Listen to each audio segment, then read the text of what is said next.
This is a big year, 1975. Really big year. Uh, so this was the year of Jaws, and it was the year of the first blockbuster, and it ushered in the era that we're in.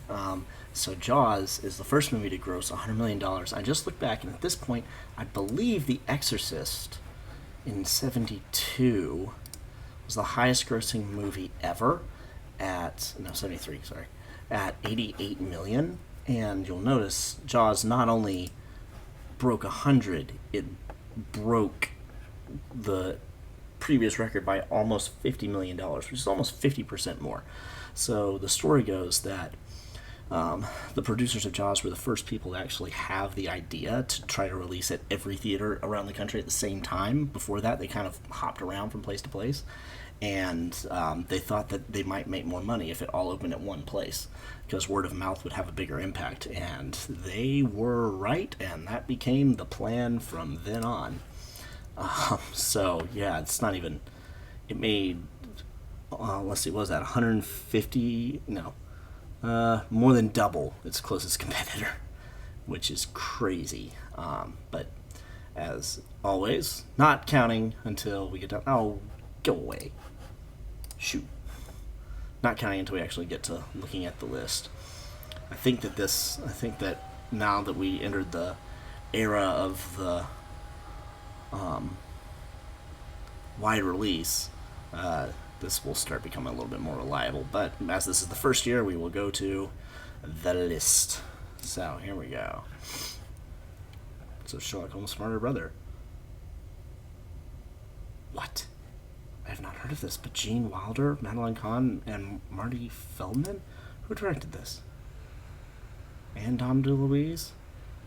And it's a musical? What?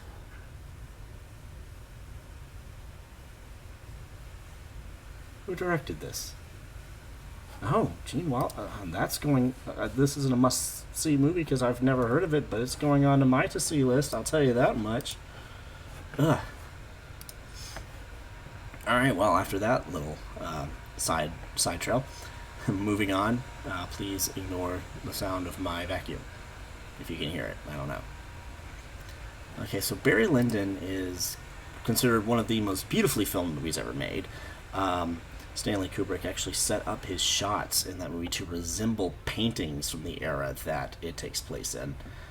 But it is only considered, I believe it's only considered a must-see because of its cinematography, and only film nerds say that you should see it if you are a fellow film nerd. So that one does not go on the list, despite its name recognition.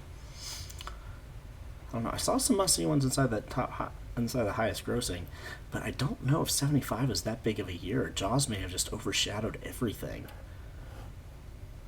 I mean, not everything, but you know what I mean. No one saw anything else for a while. There could have been some legitimately great movies that just kind of slipped through the cracks there. Yeah, we're into F, and I haven't heard of most of these. Funny Lady. I know Funny Girl. Is that a sequel? Galileo. Figaro. Yeah, H still haven't seen anything. The Hiding Place is a good book, but Hindenburg. Oh, the humanity.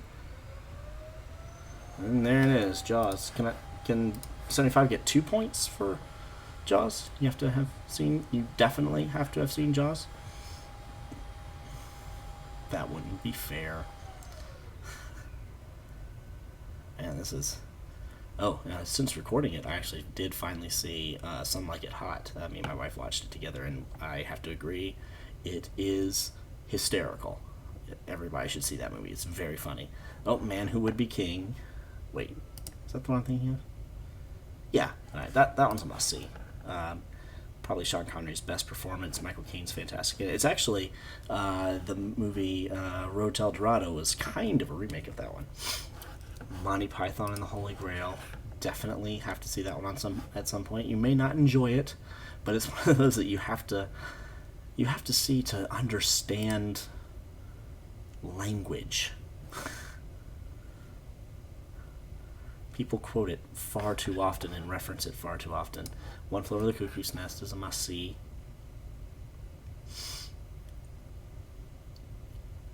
Did Jack Nicholson win an Oscar for that one? I'll have to double check. Turn the Pink Panther. I have a cousin who that's her favorite of the Pink Panthers movies, or it used to be, but that doesn't make it a must-see. Sorry, Anna Marie. Shampoo. Get rid of it.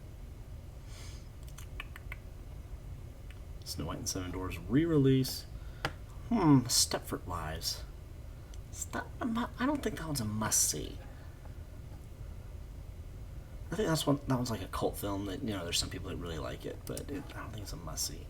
3 Days of the Condor, that one is considered a must-see. In the political thriller world. The Wind and the Lion. I've heard this one's a contender for Sean Connery's best performance.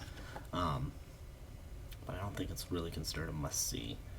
Okay, yeah. Man.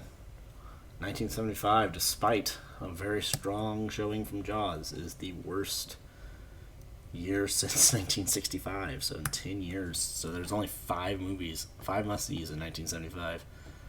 Alright, let's see. Let's go up to the Oscars. Did Jack Nicholson win Best Actor for that one? Best Actor... He did win. Cool. Then Supporting Actor was not? Wait. Was not Robert De Niro for Godfather Part 2. I really thought he was. That's interesting. Yeah, John Williams' first Oscar. Alright, moving on to 78. 76, if I count right.